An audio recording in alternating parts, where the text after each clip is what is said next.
Kahit gaano kaganda ang kandila, kung wala naman itong sinding apoy, wala pa rin itong liwanag.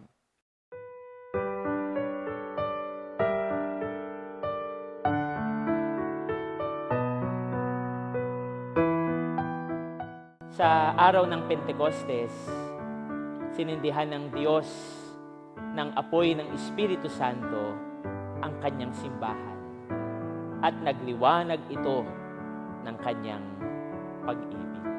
Mga kapatid, 50 araw pagkatapos ng Pasko ng Muling Pagkabuhay ay ipagdiriwang natin ang linggo ng Pentecostes.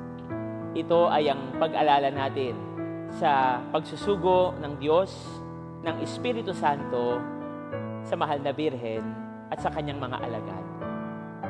Pentecostes, ibig sabihin 50 araw. Pero bago ipagdiwang ito ng simbahan, may isa pang matandang pagdiriwang, kapistahan ang mga Hudyo na kaugnay ng Pentecostes. Bago pa man ang panahon ni Jesus, meron silang kapistahan na ang pangalan ay Shabuot. Ang kapistahan ng Shabuot ay kapistahan ng pasasalamat sa ani. Ito rin ay kapistahan ng pag-alala ng mga Hudyo sa pagbibigay ni Yahweh kay Moises ng 10 mga utos. Ito'y hinalinhan ng mga Kristiyano ng kapistahan ng Pentecostes. Magandang makita yung kaugnayan ng dalawang kapistahan, ng Shabuot ng mga Hudyo at ng Pentecostes ng mga Kristiyano. Sa kapistahan ng Shabuot, ibinigay ng Diyos ang kanyang mga utos sa bato, nakaukit sa bato. Pero sa Pentecostes, ibinigay ng Diyos ang kanyang mga utos, hindi na sa bato, kundi iniukit na niya sa puso ng mga tao. Isa pang magandang pagsasalarawan ay kung paano ang Pentecostes ay kabaliktaran ng nangyari sa Babel. Kung mababalikan ninyo sa aklat ng Henesis, may kwento doon tungkol sa Tore ni Babel, kung saan nagkaisa ang mga tao at gumawa sila ng tore para makaakyat sila at makaabot sa luklukan ng Diyos.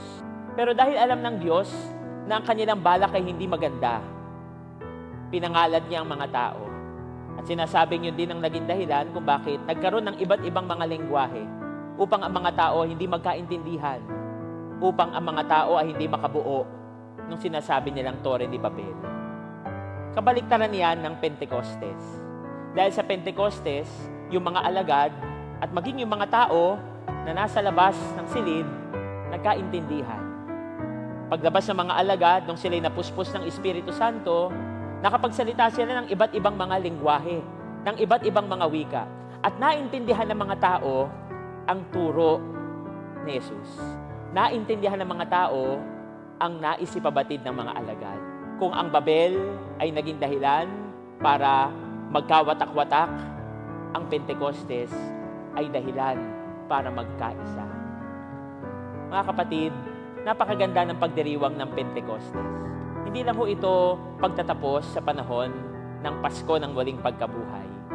Bagamat sa araw na ito, huli nating makikita sa may dambana ang kandilang Pampaskwa o yung Paschal Candle, sapagkat ito'y ilalagay na sa isang dako ng simbahan katabi ng pook binyagan. Pero makikita rin natin sa linggo na ito ang pagbubunyi ng simbahan sa biyaya ng Espiritu Santo. Makikita natin ang kulay pulang damit na suot ng pari at magiging kulay ng ating simbahan sa linggo na ito. Simbolo ng apoy, simbolo ng init ng pagmamahal ng Diyos, simbolo ng apoy na siyang magpapaliyab, no, sa puso ng bawat mananampalataya. Apoy nagagabay din sa atin, sa ating araw-araw na buhay. Hindi ho ba yan ang Espiritu Santo? Kapag punong-puno ka ng Espiritu, nag-aapoy at nagliliyabang yung puso at gagawin mo ang lahat dahil sa pagmamahal mo sa Diyos. Gagawin mo ang lahat dahil sa pag-ibig mo sa iyong kapwa. Makikita rin natin, bahagi ng liturhiya ng Linggo ng Pentecostes, ang sekwensya. Ito yung napakagandang awit ng simbahan na pagtawag sa Espiritu Santo. Marinig natin yung Veni Sancte Spiritu, kung saan tinatawag ng simbahan ang Espiritu at sinasabi, halina Espiritu Santo, punuin tayo ng Espiritu ng kanyang pag-ibig, punuin tayo ng Espiritu ng kanyang lakas at siyang maging liwanag sa ating daang tinatahak sa buhay. Ito'y inaawit sa lahat ng misa sa linggo ng Pentecostes. Mga kapatid, hindi naman nawala ang Espiritu. Minsan meron nung nagtanong sa akin, Father, nasaan ang Espiritu Santo? Hindi ho ba ang Ama at ang Anak naroroon sa langit? Ang sabi ko'y ito, oho, ang Ama ay naroroon, siyang may lalang sa lahat ng nilikha. Ang Anak, isinugo ng Ama nung unang Pasko at pagkatapos ay bumalik na rin sa langit. At nung bumaba ang Espiritu Santo na itinakda ng Diyos nung unang Pentecostes, alam natin, hindi pa rin ito bumabalik doon. Nung bumaba ang Espiritu Santo, 1,000 taon ang nakararaan sa mga alagad at sa mahal na birhen, ang Espiritu ay nanatili pa rin dito. Naririto ang Espiritu Santo.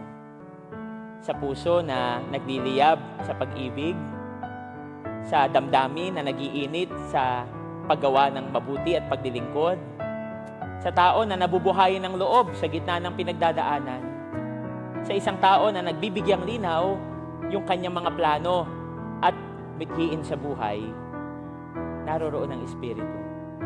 Siya ang gabay, siya ang tanglaw, siya ang buhay. Kaya ang sama-sama nating dasal, halina Espiritu Santo, punuin mo ng pag-ibig ang iyong bayan.